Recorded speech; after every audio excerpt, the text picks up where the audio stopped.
दोस्तों, किसी ने सच ही कहा है कि प्यार की कोई उम्र नहीं होती, लेकिन जब वो प्यार आपके दिल से होते हुए दिमाग पर चढ़ जाए तो वो जहर बन जाता है। कहानी की शुरुआत होती है स्मिथ नाम के आदमी से, जिसे हम हॉस्पिटल में देखते हैं, लेकिन यहाँ उसके सर पर काफी गहरी चोट आई है। ऐसा क्यों हुआ ये हमें आगे पता चलेगा, पर उसे इतना जरूर कह सकते हैं कि इस समय वो बहुत ही ज्यादा तकलीफ में है। कहानी थोड़े समय आगे पहुंचती है, जहां पर हम स्मिथ को नेचर कोव नाम की जगह पर जाते हुए देखते हैं, जहां पर उसके छोटे भाई का एक छोटा सा घर है और यहाँ वो कुछ पल अकेले गुजारने के लिए सुकून से आया हुआ है। अब बीच में उसे एक रेंजर मिलता है जो उसे उसकी मंजिल तक छोड़ देता है, लेकिन वो उसे पूछता है कि आप यहाँ करने क्या आए हो। तो स्मिथ कहता है कि वो अपनी जिंदगी से थक चुका है, इसलिए उसे कुछ पल नेचर के बीच में चाहिए, शहर से दूर। लेकिन वो रेंजर उसे सावधान रहने को कहता है कि घर के सारे गेट्स और विंडो को लॉक करके रखना, क्योंकि यहाँ पर बहुत बंदर है।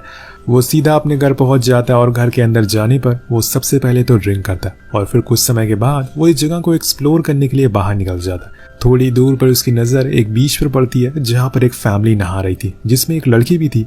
अब ये देखकर उसे थोड़ा अजीब लगता है कि ये लोग आखिर खुले में क्यों नहा रहे और साथ में भी, और तभी वो लड़की उसे देख लेती है, इसलिए वो लोग वहां से चले जाते हैं। खैर, अब उसे इतना तो पता चल गया था कि यहाँ पर उसके अलावा और भी लोग रहते हैं। कुछ समय के बाद रात हो जाती है। स्मिथ इस पूरे घर में अकेला है, इसलिए उसे अब अपनी फैमिली की बहुत याद आने लगती है। उनके बारे में वो सोच कर रोने लगता है और चीख चीख कर खुद को इन सब का जिम्मेदार बताता है। दरअसल कुछ दिन पहले ही वो अपनी बीवी बच्चों के साथ एक ट्रिप पर जा रहा था, लेकिन बीच में उसकी आंख लग गई, जिस वजह से कार खाई में जा गिरी। उसकी लापरवाही की वजह से उसका पूरा परिवार खत्म हो गया, पर लकीली वो कैसे भी करके यहाँ पर जिंदा बच गया। लेकिन जब तक वो जिंदा रहेगा, उसके सीने पर ये बोझ हमेशा बंधा रहेगा। अगर वो उस दिन सोता नहीं तो आज शायद अपने परिवार के साथ खुश होता, लेकिन उसके किस्मत की किताब के दूसरे पन्ने में एक दूसरा चैप्टर शुरू होने वाला है, जो उसके लिए काफी खुशियां लाने वाला है और उसे दुगना दर्द भी देगा। खैर, अगली सुबह वो वॉक के लिए निकल जाता है, पर वापस आते समय उसे घर के पास किसी लड़की की रोने की आवाज आती है।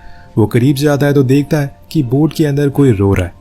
वो उसे आवाज लगाता है तो उसमें से एक लड़की निकलती है, जिसे स्मिथ पहचान लेता है, क्योंकि ये वही थी जो उस बीच पर अपनी फैमिली के साथ नहा रही थी। अब वो उससे वजह पूछता है कि आखिर तुम रो क्यों रही हो, तुम्हारे साथ में क्या हुआ है, क्या तुम्हें किसी ने मारा है।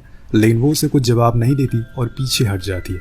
यहाँ स्मिथ को उसकी फिक्र हो रही थी और इसीलिए उसे कहीं न कहीं ये भी लग रहा था कि क्या पता उसके घर वालों ने उसके साथ कुछ गलत किया हो। लेकिन वो उसे खुद से दूर जाने के लिए बोलती है। अगर उसने ऐसा नहीं किया तो वो उस पर ही सारा इल्जाम लगा देगी कि उसी ने उसे मारा है, और इसलिए स्मिथ उसे सॉरी बोलकर जाने लगता है। लेकिन जाते जाते वो उसे पूछता है कि क्या तुम्हें किसी चीज की जरूरत है, अगर है तो मुझे बोल दो, मे भी मैं हेल्प कर दूं। वो लड़की उसे वाइन की बोतल लाने को बोलती है, तो स्मिथ पास वाली शॉप से 2 वाइन की बोतल लेकर आता है। लेकिन बीच में उसे वो रेंजर फिर से मिलता है, जो उसे बहुत ही स्केरी वे में डरावनी तरीके से पूछता है कि क्या सब कुछ ठीक है। तो स्मिथ हाँ में जवाब देकर वापस आ जाता है। लेकिन जब वो वापस आता है तो गेट पर वो लड़की नहीं थी, इसलिए वो अपने घर आ जाता है और अपने डोर पर देखता है कि उस लड़की की कैप टंगी हुई है। अब ऐसा उसने क्यों किया ये तो शायद वही बता सकती है। मे भी वो स्मिथ से दोस्ती करना चाहती हो, या फिर ये उसका किसी तरह का मैसेज हो कि वो यहाँ से भागना चाहती हो। कुछ भी हो सकता है, लेकिन जो भी होगा हमें आगे पता चलेगा। कुछ समय के बाद रात हो जाती है तो स्मिथ खाने के लिए टेबल पर बैठता है, लेकिन उसी समय उसे कुछ हलचल सुनाई देती है। उसे लगता है कि शायद कोई घर के अंदर बंदर घुस गया और इसीलिए वो उसे मारने के लिए धीरे धीरे करके गेट के पास जाता है। लेकिन वहाँ कोई भी बंदर नहीं था और इसलिए वापस आकर सो जाता है। लेकिन जब से वो इस घर में आया है तब से लेकर आज तक उसे अच्छी नींद कभी नहीं आई है, क्योंकि हमेशा उसे अपनी फैमिली की याद सताती रहती है। अगली सुबह वो एक बार फिर से बीच पर जाता है, जहाँ उसे एक बच्ची बैठी हुई मिलती है। उसे देखकर वो अपनी बेटी के बारे में सोचने लगता है कि कभी किसी समय पर वो भी अपनी बेटी के साथ ऐसे ही समय बिताया करता था। अब उसका ये रोज का रूटीन हो चुका था। वो ऐसे ही अकेले बैठकर खुद की गलतियों को सोचता रहता था और इसी दौरान वहां पर वो लड़की एक बार फिर अपने परिवार के साथ आ जाती है। लेकिन उसे देखकर लग रहा था कि वो किसी से डरी हुई है। अब स्मिथ उसे उसके चोट के बारे में पूछता है, लेकिन वो कुछ भी नहीं बताती। उल्टा उसके डैड तो उसे बहुत ही गलत तरीके से मारते हैं और उसे पूछती है कि ये कौन है। उनका ये बिहेवियर देखकर स्मिथ को काफी अजीब लगता है, लेकिन वो उनकी फैमिली मैटर में दखल नहीं देना चाहता था, इसलिए वो घर आ जाता है। पर रात होने पर उस लड़की के डैड उसके घर आते हैं और उन्हें वहां देखकर स्मिथ हैरान था, क्योंकि उसने इस चीज की उम्मीद कभी नहीं की थी। खैर, वो उन्हें अंदर आने को बोलता है और दोनों साथ में ड्रिंक करते हैं। अब बातों बातों में वो आदमी अपना नाम जॉन बताता है और अपनी बेटी का नाम एली। स्मिथ उसे उनकी वाइफ के बारे में पूछता है कि वो कहाँ पर है, तो जॉन बताता है कि मैं और मेरी फैमिली इस एरिया में हम लोग सबसे पहले आए थे और यहीं पर हमने अपने परिवार को बढ़ाया है। लेकिन एक दिन जब हम लोग घर में एंजॉय कर रहे थे, तभी कुछ गुंडे घर में घुस जाते और उन्होंने हम सभी को बंदूक की नोक पर रखकर सारे सामानों को लूटना शुरू कर दिया। लेकिन जब उन्होंने मेरी बेटी को देखा तो उसके करीब जाने लगे। उनकी नीयत खराब हो गई।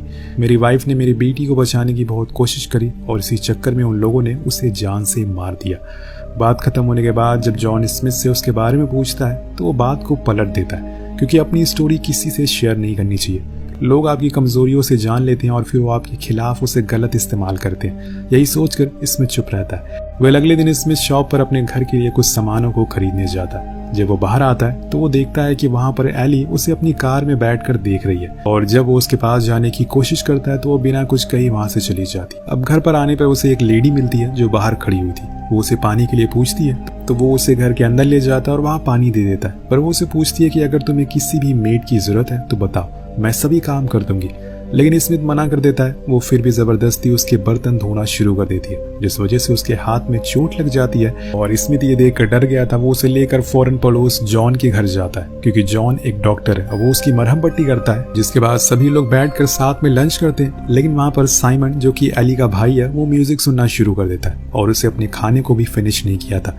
इसलिए उसके डैड उस पर भड़क जाते हैं और इस बात से एली काफी नाखुश हो जाती है। वो उन पर चिल्लाना शुरू कर देती है और यहाँ पर एक लड़ाई का माहौल बन जाता है। लेकिन स्मिथ सभी को शांत कराता है और वो समझ जाता है कि जॉन की फैमिली से ज्यादा उसकी बनती नहीं है, और फिर वहां से बाहर आ जाता है। उसके पीछे पीछे एली भी आती है और उसे सिगरेट मांगती है। दोनों स्मोक करते हैं और अपने अतीत के बारे में बातें करना शुरू कर देते हैं। यहाँ एली बताती है कि मेरे डैड इन सब चीजों का जिम्मेदार मुझे मानते हैं, क्योंकि जिस दिन हमारे घर पर वो चोर आए थे उस समय मैंने शॉर्ट ड्रेस पहन रखी थी, जिस वजह से वो मेरी तरफ अट्रैक्ट हो गए और मुझे बचाने के चक्कर में मेरी मॉम ने अपनी जान गंवा दी।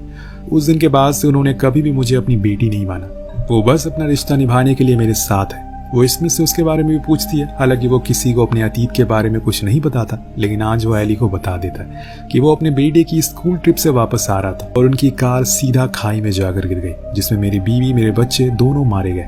और बदनसीबी है कि मैं उसमें बच गया। मुझे भी मर जाना चाहिए था, लेकिन न जाने ऊपर वाले ने मुझे क्यों जिंदा रखा। ये बताते हुए उसकी आंखों में आंसू आ जाते। उसके बाद वो उसके घर चलने को बोलती है तो वो उसे सीधा अपने घर लेकर आ जाता है, जहाँ पर वो उसकी कैब देने के लिए जाता है। लेकिन एली कहती है कि उसकी तबीयत थोड़ी खराब है, वो थोड़ा सा रेस्ट करना चाहती है। तो इसमें तो उसके लिए कॉफी बनाने चला जाता है। लेकिन जब वो वापस आता है तो देखता है कि वो बिना कपड़ों के खड़ी है और उसे ऐसा करने में कोई शर्म नहीं थी। लेकिन स्मिथ उसको ऐसा करने से मना करता है और उसके कपड़े पहना देता है। पर एली को ये बात अच्छी नहीं लगती। वो चाहती थी कि वो दोनों करीब आए, और जब ऐसा नहीं होता तो वो कहती है कि उससे कोई भी प्यार नहीं करता। सभी लोग उसके डैड की तरह। कभी कभी तो वो खुद को मारने की भी सोचती है, लेकिन सिर्फ अपने भाई के लिए रुक जाती है। अब स्मिथ उसे समझाता है कि ऐसा कुछ नहीं है, मैं अभी उस हालात में नहीं हूँ कि तुम्हें सहारा दे सकूं। मेरी लाइफ में बहुत परेशानियां हैं। ये बोलकर वो उसे गले से लगा लेता है और वहां से जाने को कह देता है। पर उसके जाने के बाद उसे एली के लिए काफी बुरा लगता है, लेकिन वो आखिर कर भी क्या सकता है। कुछ दिन बाद मेड फिर से उसके घर आती है और यहाँ एली भी अब पहुंच चुकी, और यहाँ एली भी उसके घर के बाहर खड़ी थी। दोनों को साथ में देखकर स्मिथ उन्हें कॉफी के लिए इनवाइट करता है, जहाँ पर एली कल के लिए स्मिथ से माफी मांगती तो उसे माफी कर देता है। जब उसे सिगरेट मांगती है तो वो मना कर देता है। उन दोनों की बातें काफी अजीब होने लगती है, इसलिए वो मेड वहां से चली जाती। जिसके बाद एली स्मिथ से कहती है कि चलो हम वॉक पर चलते, अगर तुम फ्री हो तो मुझे एक अच्छी जगह पता है। अब स्मिथ मान जाता है और फिर दोनों ट्रैक के लिए निकल जाते हैं। बीच में उन्हें वही रेंजर मिलता है जो एली से पूछता है कि ये इंसान कौन है। वो कहती है कि ये मेरे डैड के दोस्त हैं और हम लोग ट्रैक के लिए जा रहे हैं। जिसके बाद वो चले जाते हैं। ये दोनों आगे बढ़ जाते हैं। लंबी चढ़ाई करने के बाद एली स्मिथ को लेकर एक टॉप पॉइंट पर पहुंच जाती है, जहाँ से व्यू बहुत ही खूबसूरत आ रहा था। वो दोनों व्यू को एंजॉय करते हैं। वो उसे ये भी बताती है कि वो यहाँ पर बचपन में काफी आया करती थी जब उसके साथ कुछ बुरा होता था, और तुमने उस दिन मुझसे पूछा था ना कि मेरी आंख पर किसने मारा है, तो वो असल में मेरे डैड ने मुझे पंच किया था। वो मेरे साथ अक्सर ऐसा करते हैं क्योंकि मेरी मॉम की मौत का जिम्मेदार वो हमेशा मुझे ही मानते। अब यहाँ स्मिथ उसे दिलासा देता है और समझाता है कि सब कुछ ठीक हो जाएगा, पर यहाँ एली उसके हाथ को किस करने लगती है। ये देखकर इसमें समझ जाता है कि कहीं न कहीं वो उसे पसंद करने लगी, पर वो उसका कोई जवाब नहीं देता और काफी देर होने के बाद दोनों वापस आ जाते हैं। लेकिन बीच जंगल में स्मिथ भी खुद को रोक नहीं पाता और दोनों करीब आ जाते। पर तभी स्मिथ देखता है कि जॉन उसके सामने ही बैठा हुआ है बोट पर, और यहाँ एली भी अपने डैड की आवाज सुन लेती है, इसलिए दोनों वहां से फौरन अपने अपने घर आ जाते हैं। लेकिन यहाँ स्मिथ को डर था कि कहीं कुछ अनहोनी ना हो जाए। उसकी अब तबीयत भी खराब होने लगी थी और डर के मारे उसे उल्टियां होना शुरू हो जाती है। वो अपने सामानों को पैक करने लगता है क्योंकि अब यहाँ पर रुकना सेफ नहीं है। लेकिन तभी गेट पर जॉन दिखता है, जिसे देखकर वो बहुत डर जाता है। कहीं जॉन ने उसे साथ में देख तो नहीं लिया, लेकिन वो तो उसे असल में डिनर के लिए इनवाइट करने आया था। लेकिन स्मिथ बताता है कि वो सिटी जा रहा है। पर जॉन के बार बार रिक्वेस्ट करने पर वो उसके साथ डिनर के लिए चला जाता है। वहां जाने पर जब वो एली को देखता है तो सभी को बताता है कि वो डरबन के लिए निकलने वाला है, जहां जाकर वो अपनी एक नई जिंदगी शुरू करेगा। तो एली कहती है कि क्या तुम दूसरी शादी करने वाले हो, और ऐसा बोलते हुए वो उसे सेड्यूस करना शुरू कर देती है और बार बार उसे उकसाती है, ये कहकर कि तुम अपने इस कार की वजह से कोई भी लड़की तुम्हें पसंद नहीं करेगी, हमेशा तुम ऐसे ही अकेले रहोगे। वो दरअसल उसे खुद की इंपॉर्टेंस बताना चाहती थी और उसके इस बर्ताव की वजह से जॉन उसे माफी मांगा। अब यहाँ वो एक तरह से इस जगह पर फंस चुका है। फाइनली डिनर हो जाता है और डिनर के बाद वो सीधा अपने घर आ जाता है। लेकिन स्मिथ के जाने की न्यूज सुनकर एली काफी उदास हो जाती, क्योंकि अगर वो चला गया तो वो एक बार फिर से अकेली पड़ जाएगी। वो स्मिथ को चाहने लगी थी, इसलिए अगली सुबह वो उसे मिलने के लिए जाती है। यहाँ दोनों इंटीमेट होते हैं, लेकिन ऐसा करते हुए उनकी मेड देख लेती है और उसे नीचे बुलाती है। वो स्मिथ को बहुत ही अजीब नजरों से देख रही थी। ऐसा लग रहा था कि मानो वो जॉन को जाकर सब कुछ सच बता देगी, पर ऐसा होता नहीं है। कुछ देर बाद वहां जब स्मिथ निकलने वाला होता है तभी जॉन आ जाता है और उसे बताता है कि साइमन मुझे कहीं दिखाई नहीं दे रहा है, क्या तुम मेरी मदद कर सकते हो। अब वो कैसे मना करता, इसलिए उसके साथ उसे ढूंढने के लिए निकल जाता है। उधर एली हर जगह पर साइमन के पोस्टर चिपकाती है। वहां नदी में भी लोग उसे ढूंढने और दूसरी तरफ नदी में भी कुछ लोग उसे ढूंढ रहे थे, क्या पता वो नदी में डूबकर मर गया हो। लेकिन यहाँ उसका कोई अता पता नहीं चलता। शायद वो अपने इस परिवार से दूर भाग गया हो जो उसे हर रोज बेवजह तकलीफ दे रहे थे। एली को भी यही लगता है, लेकिन वो किसी को बताती नहीं। अब यहाँ से घर जा रहे स्मिथ को वही रेंजर दोबारा मिलता है जो उसे अपनी कार में बैठने को बोलता है और फिर उससे कहता है कि तुम एली के काफी करीबी दोस्त हो, क्या तुम मेरी उससे बात करवा सकते हो, मैं उससे शादी करना चाहता हूँ। तो वो कहता है कि सॉरी, ये सही समय नहीं है उससे ये बात करने का। ये बोलकर वो कार से उतर जाता है और यहाँ से चला जाता है। मतलब ये रेंजर भी एली से प्यार करता है और उससे शादी करना चाहता है। अब धीरे धीरे समय बीतने लगता है। एक दिन जब स्मिथ बीच पर होता है तो वहाँ एली भी आती है, उसके साथ बात लेने लगती है। किनारे पर आने पर वो उसे रोते हुए कहती है कि मैं यहाँ अब रहना नहीं चाहती, मुझे अपने साथ कहीं दूर ले चलो, अगर मैं यहाँ पर रही तो खुद को ही मार डालूंगी। अब वो उसे कुछ जवाब दे पाता है कि तब तक वहां पर जॉन आ जाता है जो उन्हें साथ में ऐसी हालत में देख लेता है। पर इतने में एली वहां से भाग जाती है। स्मिथ भाग नहीं पाता और वहीं रह जाता है। अब वो पानी से बाहर आता है और उन्हें समझाने की कोशिश करता है कि जैसा वो समझ रहे हैं वैसा कुछ भी नहीं है, लेकिन कोई भी इन्हें ऐसी हालत में देखेगा तो समझ जाएगा कि ये क्या कर रहे थे। और गुस्से में आकर जॉन वहीं पड़ी लकड़ी से उस पर हमला कर देता है, जिससे उसके सर पर गहरी चोट लग जाती है। लेकिन स्मिथ कैसे भी करके खुद की जान बचाकर वहां से भाग जाता है और जब घर आता है तो देखता है कि वहां पर लंगूर बैठा है, जिसने अगर उसे काट लिया तो वो कुछ ही घंटों में मर भी सकता है। इसलिए वो उसे बचकर ऊपर जाने लगता है, पर इतने में वहां जॉन आ जाता है। अब दोनों में भयंकर लड़ाई होती है, लेकिन स्मिथ जॉन पर भारी पड़ने लगा था और इतने में वो मंकी जॉन को ही 2 जगह पर काट लेता है। इसकी वजह से उसकी हालत अब खराब होने लगी थी और इतने में स्मिथ को पता चल जाता है कि इस लंगूर को मारना पड़ेगा, क्योंकि अगर उसने उसे काट लिया तो वो मर सकता है। इसलिए पहले तो वो उसे मारता है और फिर वहां से भागने लगता है। लेकिन अब काफी देर हो चुकी है, क्योंकि वो रेंजर और एली दोनों वहां पर पहुंच चुके थे। एली अपने डैड को ऐसी हालत में देखकर बहुत रोती है, क्योंकि पहले ही वो अपने भाई को खो चुकी है। इसलिए वो दोनों उन्हें उठाकर गाड़ी में रखते हैं और फौरन सिटी की ओर निकलने लगते हैं। लेकिन जाने से पहले रेंजर स्मिथ से कहता है कि तुम्हारे पास कल सुबह तक का समय है, यहाँ से जितनी जल्दी हो सके निकल जाओ। पर दूर खड़ी एली को कुछ समझ नहीं आ रहा था कि वो किसके साथ जाए, अपने डैड के साथ या फिर अपने प्यार के साथ। उसने काफी देर सोचकर कार में बैठना सही समझा, क्योंकि अभी डैड से ज्यादा इंपॉर्टेंट उसके लिए कोई नहीं है। अब इस समय पर तो वो जैसे भी है उसके डैड ही है। और ये देखकर स्मिथ पूरी तरह से टूट जाता है। उसने बहुत ही मुश्किल से अपनी जिंदगी पर लगे इस घाव को ठीक करा, पर एक और घाव अब उसकी जिंदगी में लग जाएगा। उधर एली भी अच्छा फील करने लगी थी, उसे एक साथ ही मिल गया था, लेकिन शायद इन दोनों की किस्मत में इतना ही प्यार लिखा था। पर यहाँ हमें एक और चीज पता चल गई है, आप चाहे जैसे भी हालात में हो, अपनी जिंदगी में खुश हैं या दुखी हैं, आपको बस किसी ऐसे इंसान की जरूरत है जो कि आपको दिल से प्यार कर सके, जिसके बाद धीरे धीरे चीजें अपने आप ठीक होने लगती है।